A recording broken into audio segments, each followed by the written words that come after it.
And yes mga mahal, nagbabalik na si DJ Kim Chino para tapusin ang aking nasimulan. Talaga nga naman. Di ba nga sabi ko sa inyo kanina mahal, too much love will kill you. Kaya dapat hanggat maaga pa ay talaga nga namang alam mo na kapag sobra. Di ba? Might as well, dapat kontrolin mo yung sarili mo o di kaya mag-move on. Di ba? Sa mga pagkakataon na kung saan nauubos ka na. Di ba? O di ba? Ito na nga mahal, balik na tayo sa ating Chinitox. Usapang pag-ibig mula sa Spicy Opa mo na si DJ Kim Chino. Ito na mahal, recap na tayo. 'Di ba ibibigay ko ang 3 senyales na sobrang pagmamahal na 'yan.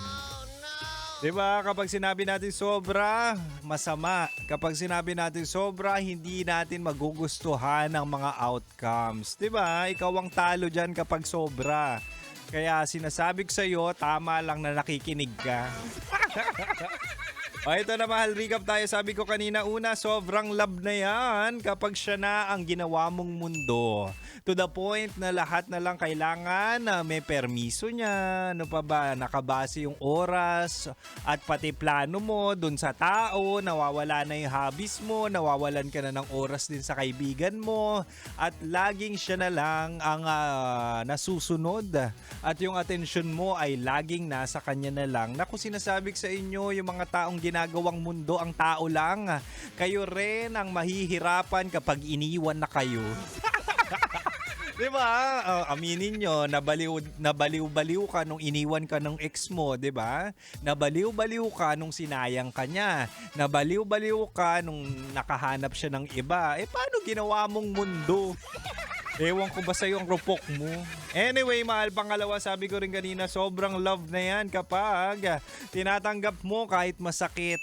Tinatanggap mo kahit mahirap na, di ba? Ito na yung pumapasok na paulit-ulit kang sinasaktan pero nag-i-stay ka pa rin. Paulit-ulit ka na niloloko, tumitikim na ng iba yung jowa mo o asawa mo, papatawarin mo pa rin. Nino-normalize mo na ang mga red flags nung tao. Ay naku, sinasabi ko sa'yo, sobrang pagmamahal na yan. Nagiging desperado ka na para lang magstay siya sa buhay mo. Mali yun! Ayan yung sinasabi natin na nawawalan ka na ng self-worth, self-love. Nawawalan ka na ng halaga.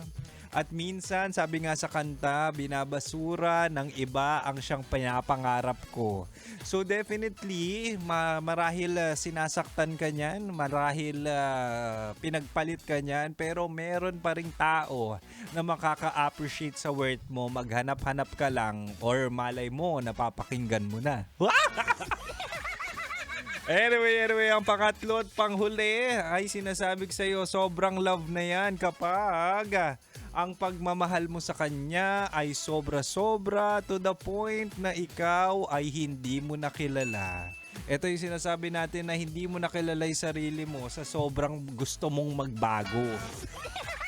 Uy, maraming ganyan yung gustong magbago para lang magstay yung jowa, babaguhin ko yung nakasanayan ko, tatanggalin ko yung mga kaibigan ko, ibibigay ko lahat-lahat sa'yo, mag-shave ako kahit di ako nag-shave dati. Diba? Kung lotion o sanay ka sa lotion, sige, lotion ang gagamitin natin.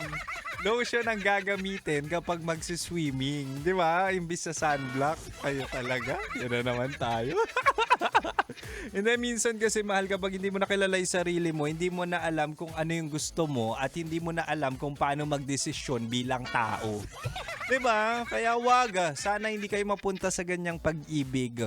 O kung nandyan kayo sa pag-ibig o relasyon na kung saan hindi mo nakilala yung sarili mo dahil sobrang pagmamahal, sana magising ka at mapukpok kita. Anyway, mahal, happy Friday. At sana mahalin natin ang isa't isa at sana makahanap na tayo ng tamang tao. Ako'y maghahanap na ng tamang tao kasi weekend naman na. Sige na, sisibat na ako. Pero huwag kayo mag-alala, mahal. Susunod na po sa akin sina Titan Jello at Rocky Terra sa kanilang programang Rocky's Secret Files with Titan Jello. Kaya mahal, dito ka lang sa 90.7 Love Radio. Kailangan pa bang i-memorize yan? Basic! Happy weekend, bahal! Metro's #1 Love Radio.